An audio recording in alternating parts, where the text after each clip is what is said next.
Hello, I'm Nobby. Welcome to my workshop. Something slightly different in this video. I'm going to start the build of the little engine kit that I bought some time back now. I have already shown this on my channel.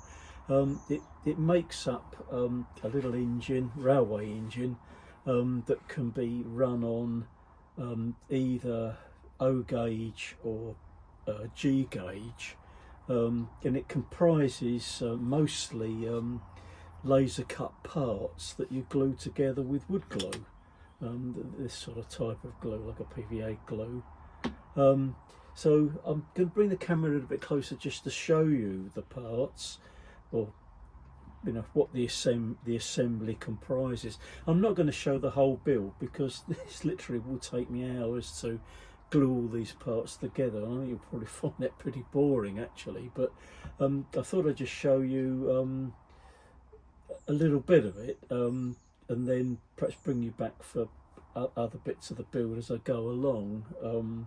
So bear with me a moment. I'll just bring the camera a bit closer so you can actually see the parts and how they're assembled. Well, I've emptied a lot of the parts out of the bag that they come in. There's several bags of bits that come in the box that the kit's delivered in, and it comes with some quite basic instructions. These are actually handwritten instructions with little photographs to illustrate the steps in constructing the engine itself. Now, what it recommends is that as these parts are laser cut, that you do a test fit of the parts first. So this is the part I'm starting off with. This is, if you like the base of the engine, but the underside of it. And these parts clip in here. And these two parts will take the axle and wheels. Now they suggest the first thing you do is fit in the little bearings which go in here. These are what do they say? They're made out of a sort of like an acrylic material. I have already fitted these. I did test fit them to make sure they go in okay, but they suggest with these parts that you fit them in with super glue. So I've done them on both of these. I didn't bother to show that part because my experience of using super glue is I quite often get stuck to it. So I thought rather than the embarrassment of me doing that on camera, I'd do that first. Now I've test fitted these parts in. They say that if the parts don't fit easily together, that you can either sand or file these little parts here that sort of clip into holes in the base or anywhere on the engine itself. Now you notice that it's got two sets of slots here, so the inner ones are the ones I'm going to use because I'm setting this up to go on O gauge, not the sort of the garden railway type. The outer ones give you the wider spread, which I think from memory is 45mm for the sort of garden gauge. So you could set it for either one, whichever one you're going to use.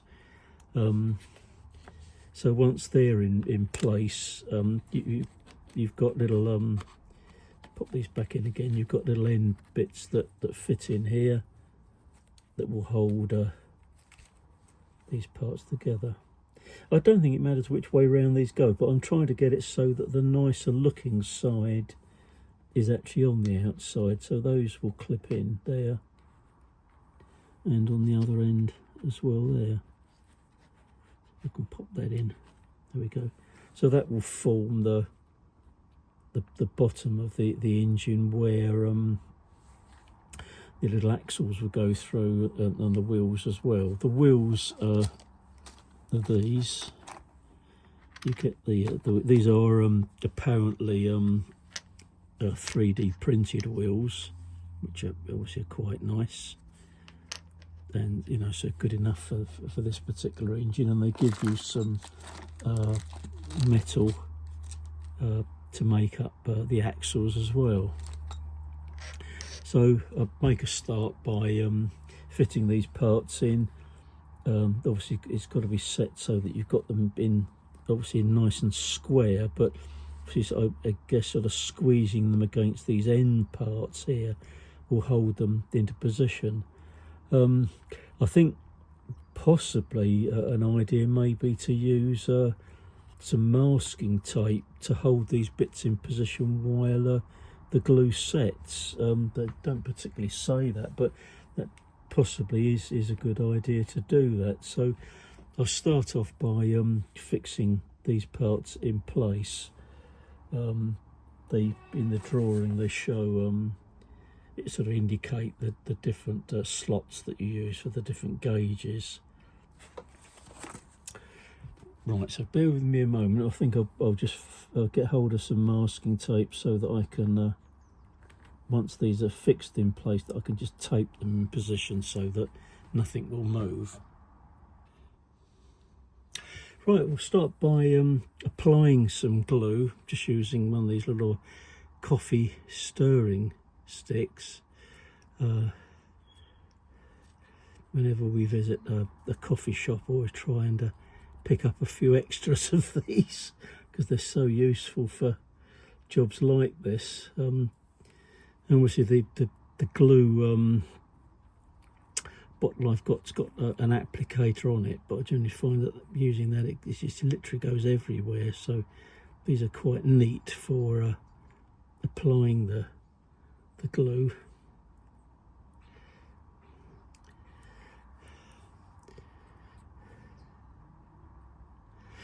Nice messy job this. There we go. Put that on, and we can pop that into place. Some glue is going to squirt out, but that can easily be wiped off, obviously. I'll do the other one.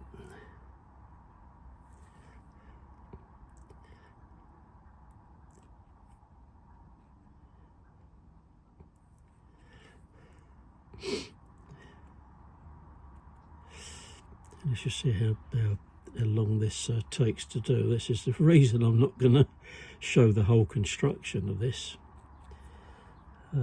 Just to show you little bits of the job. It's the first time I've ever made a kit like this out of laser cut wood. So I've made lots and lots of kits when I was much younger, sort of plastic, sort of air fix type kits and Revell type kits, but not using material like this. Just press those into place. Now I can fit these little end pieces in, and this should hopefully help to hold the whole thing sort of nice and square in position. I'm guessing if you really wanted to, you could use super glue on this as well, I assume, but they say with this type of glue that the glue is actually stronger than the wood. So I'm inclined to perhaps agree that probably is the case. So if I can carefully hold those bits in, a bit of tissue and wipe the excess off from the outside first. My idea was to put some masking tape round the outside of this, if this will stick okay, to hopefully hold it all in position while the glue sets. Around the other side.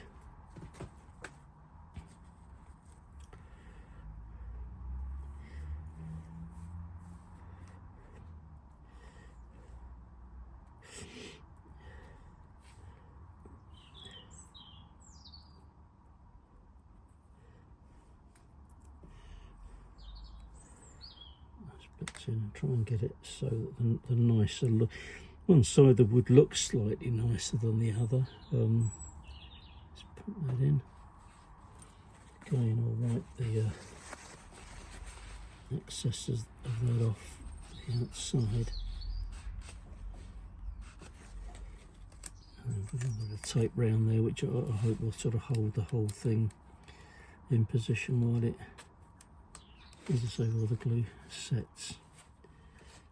So that looks okay, and I can obviously wipe off the glue excess on the outside as well.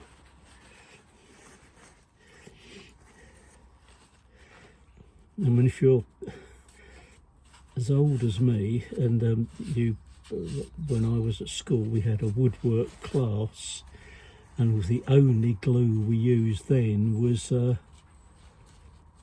glue in a glue pot, which was a sort of like I don't know what they call it, like an animal glue, and there was an inner and outer part of cast iron pots that the glue was melted into. You put the glue in the inner flask and water on the outer flask, and it was on a little gas burner at one end of the classroom, and that's the glue we used, which was, you know, as a typical traditional glue that carpenters used. Real messy stuff, and I can remember one of the sort of tricks that the boys often used to do was get bits of scrap wood and plaster it with glue and throw it at one another, which is a sort of terribly messy thing to do, but that was one of the sort of fun pranks, if you like, of the class. Well, anyway, that's the first part. Just wanted to show you that as how the engine's actually constructed, but I'm going to carry on and do some other bits of this, and then perhaps bring you back a bit later on, perhaps just to show you some other parts. So that is the beginning of it. It's not I don't think this is a thing that's going to take a long time to build. I'm sure that if you set to and started putting this together, you would put this together in sort of less than a day, but I don't intend doing that. I really want to just do little bits and pieces in odd moments I can get into the workshop. I mean, the workshop's not particularly warm again today. It's when I came into the workshop, it was just over 11 degrees. It's dropped to 10 degrees. The highest today's been 12. So I'm only going to stay out here a short while.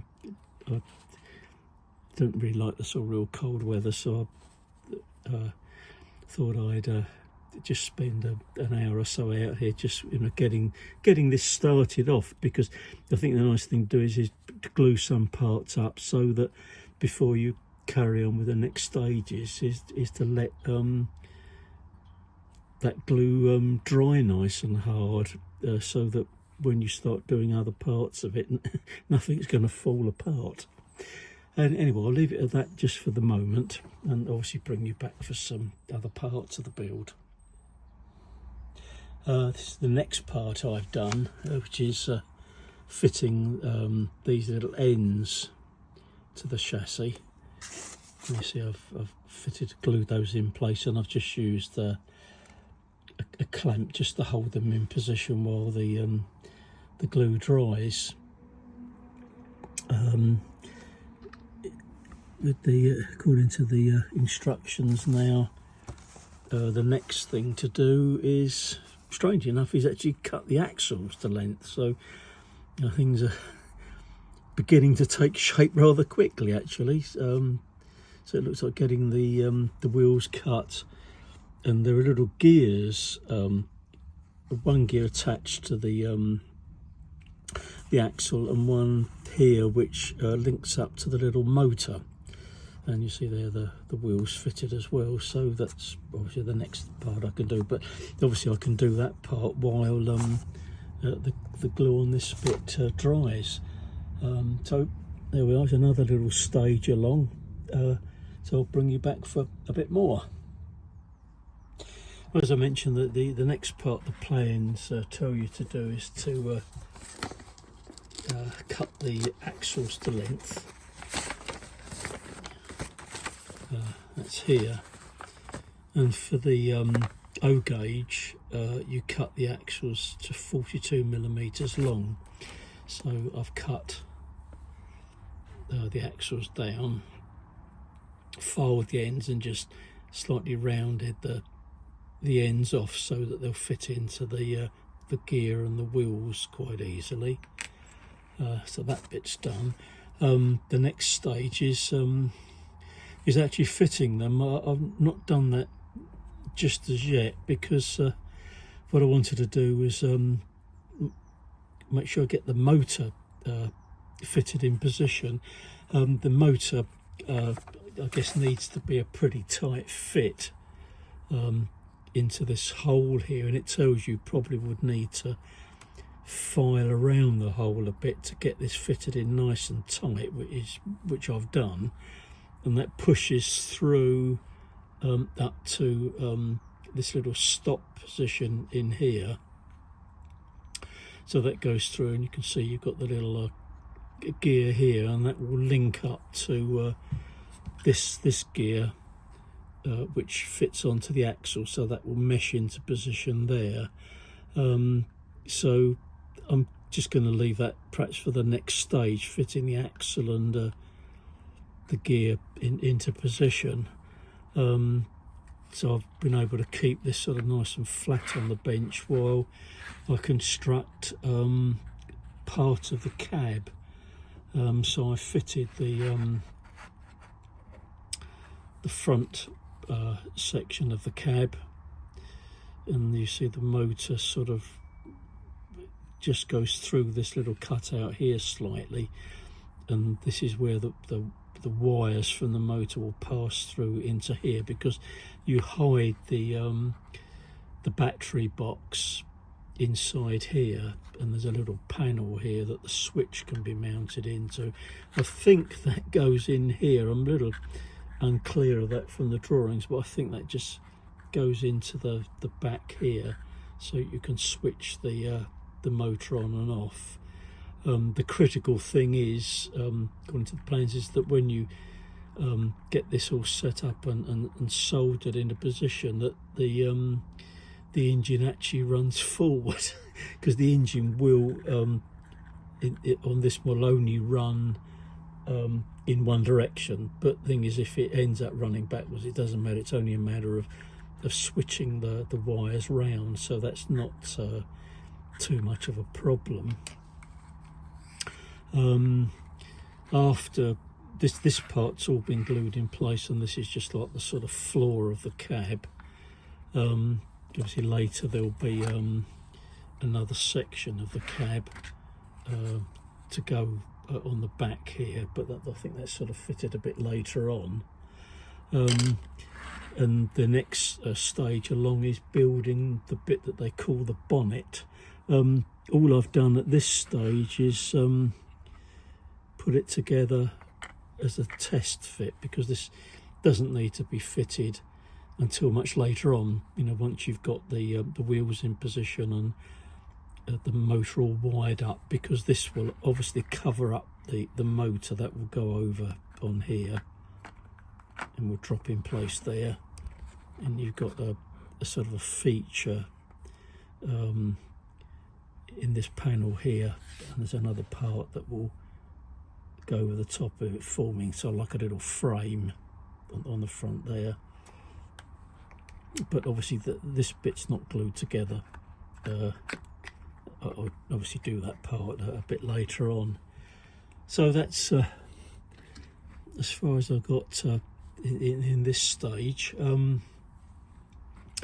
probably try and construct a little bit more of it. I don't want to make this video too long, so I may make the build of this in perhaps a couple of videos, because there's still actually quite a lot to do. There's still lots of bits, as you can see over the back, there's still lots of bits left over, and there's quite a lot of parts sort of inside the box for other sort of features as well, so there's quite a way to go, but I'll sort of carry on the build and probably sort of split this into as I say, a couple of videos, so I may get it up to perhaps another little stage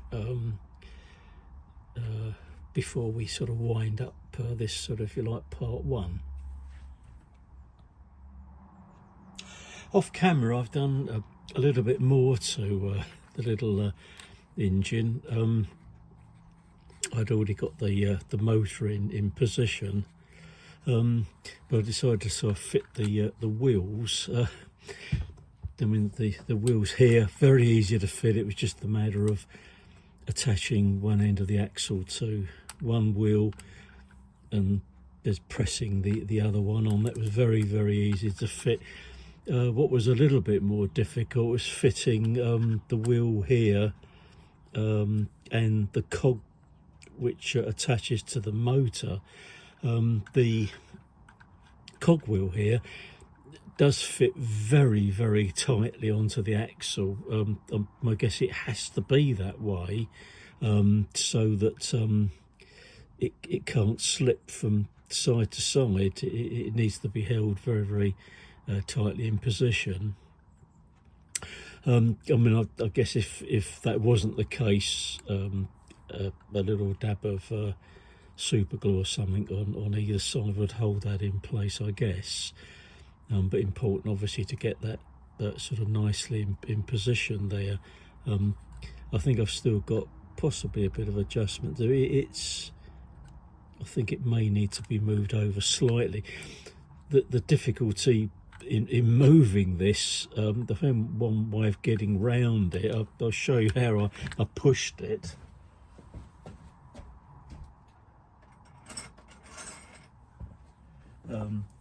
To get a bit of sort of a grip onto it, I used a little spanner, just put that over the gear to get sort of an even pressure on it, and then rested this against the piece of wood and pushed that down, and that moved it into position. So that's sort of nicely fitted now. So next, the next stage really is, I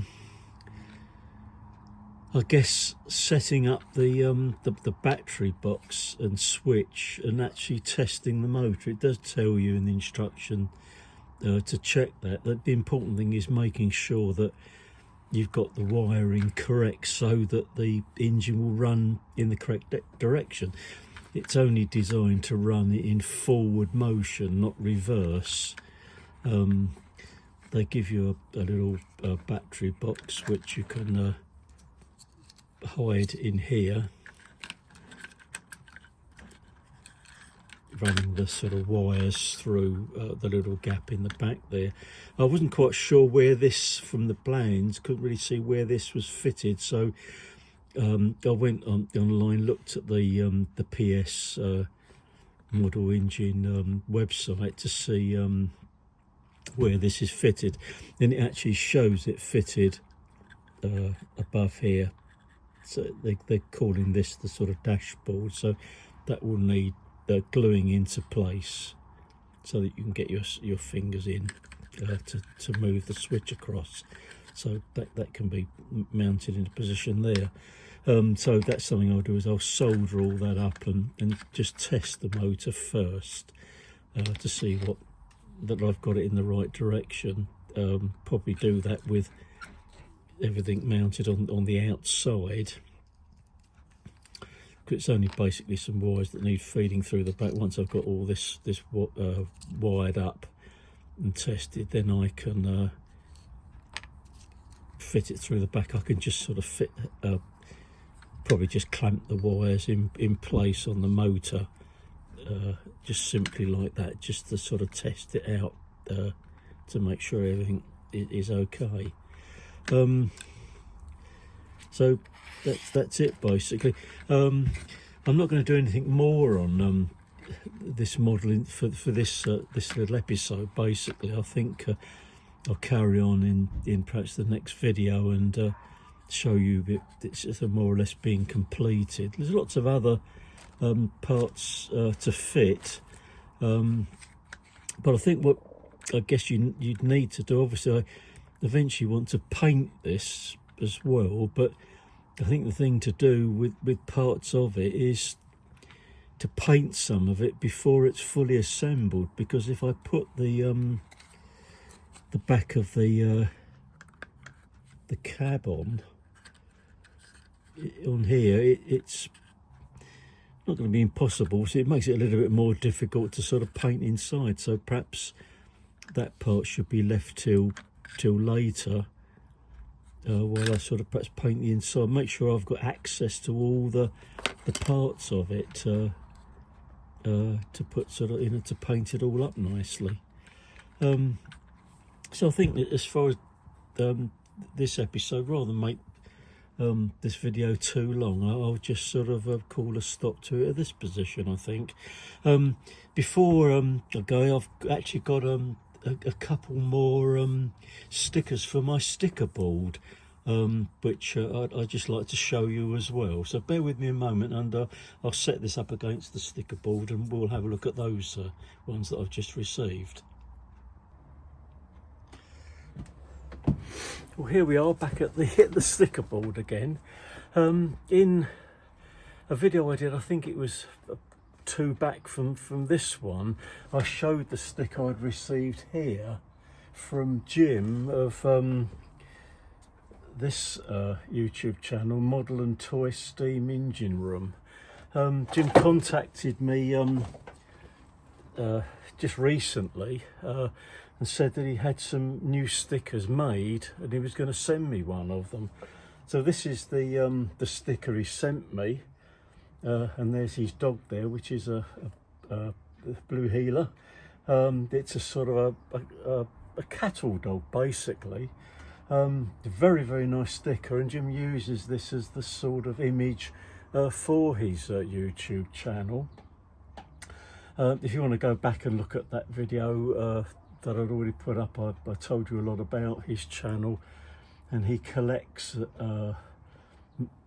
refurbishes, rebuilds and makes model steam engines and Stirling engines. Very, very interesting YouTube channel to look at. So I'm going to place that sticker up here, Jim, so that you're next to the Bear Steam accessory sticker there. I've already started to peel this back because I tend to get in a bit of a tangle with some of these stickers, so I'm going to pop you in there. There you go. Nice colourful sticker, that. There we are, Jim. And a second one I've got is from Paul of Haxby Shed, Haxby up in Yorkshire.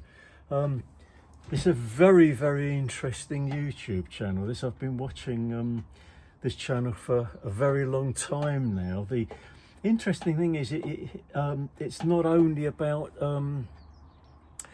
engineering in his workshop. I don't know that he does any sort of model engineering. It's all sorts of other things that he does, but there's a great mix on the Haxby Shed channel, showing all sorts of other things as well. Work that he does around the house, putting new windows, doors in his backyard, and working on his car. All sorts of different things that are sort of an everyday activity, basically. He's obviously very, very skilled in what he does as well. He's got some very, very nice machinery in his workshop, a beautiful lathe, a milling machine, and I think quite recently he's sort of refurbishing a surface grinder as well. So the channel well worth watching. Occasionally he does tool reviews as well, so very interesting to have a look at his channel and subscribe to. Now see if I can get this sticker off here without making a total mess. Oh, it is peeling off all right. Whereas I've got no fingernails to get in it. There we are, peeled that back nicely. So I shall put you up here, Paul, just below this nice sticker from today as well. There we are. So another one, Haxby Shed. So with the board's growing a little bit. I've sort of said before, if you'd like one of my stickers, it's, I don't know if you can see this on camera, it's up here. It keeps trying to work its way off the board. If you'd like one of my stickers and do an exchange, whatever, you know, do contact me. My contact details are in the description of my YouTube channel. So it's looking very, very colourful now. I'm very pleased with how the board looks. So that's it basically for this episode. The next one along, I'll perhaps be able to complete the little engine build. If not, then we'll obviously have to carry it over to another one as well, but I'll do a certain amount of it off camera as well, because a lot of it is just sort of sticking bits of wood together, so may not be that interesting to watch. Anyway, thanks again to all the subscribers to my channel. If you've not subscribed already, please do, and if you've got any comments, you know, send me comments, any questions or any advice or whatever. Always pleased to hear from you. So that's it from me. Thanks again for joining me, and I'll see you in the next one. Bye bye for now.